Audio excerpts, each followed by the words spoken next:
ये Valentine day आप कैसे मनाते हैं? क्या है इसमें? ये किसकी परंपरा है? ये कहां से खड़ा हुआ था?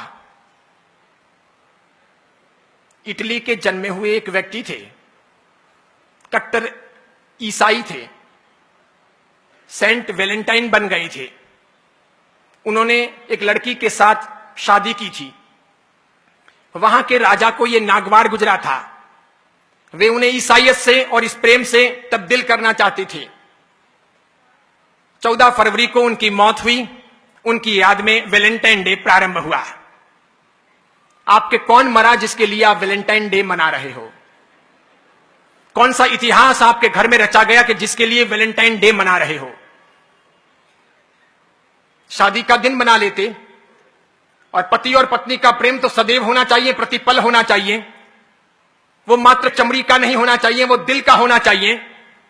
हम सब चमड़ी के पुजारी हैं। इसलिए आप में से बैठे हुए लोग माफ करना, साधु हूं, जिन शासन का और आचार्य हूं, फिर भी बोल रहा हूं। हम सब चमड़ी पसंद करने वाले लोग हैं। हम सब खूबसूरती सिर्फ देखते हैं।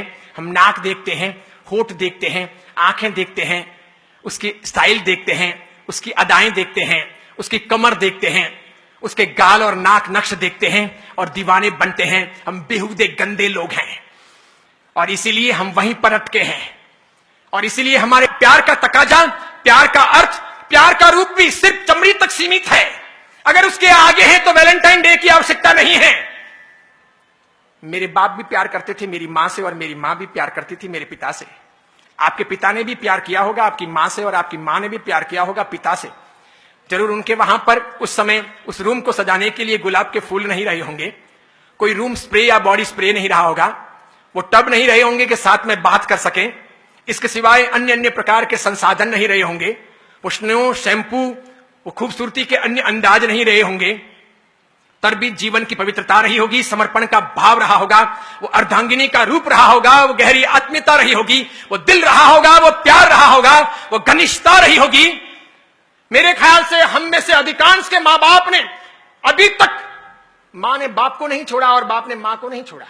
न तल्लाक दिया, न ऐतराज किया। न हमारी मां अपने बाप को छोड़कर पियर गई और न मेरे पिता ने कभी अपनी मां को घर जाने के लिए कहा। भले ही मेरे पिता जाड़े रहे होंगे या आपके किसी के पिता मोटे रहे होंगे, मां दुबली पतली रही होगी, तब भी ये जोड़ा कामयाब रहा होगा। भले पिता काले रहे होंगे, मां गोरी चिट्टी रही होगी, तब भी वो जोड़ा कामयाब रहा। भले मां लंबी रही होगी, पिता बिल्कुल ठिंगू रहे होंगे, ठिंगने रहे होंगे, तब भी वो जोड़ा कामयाब रहा।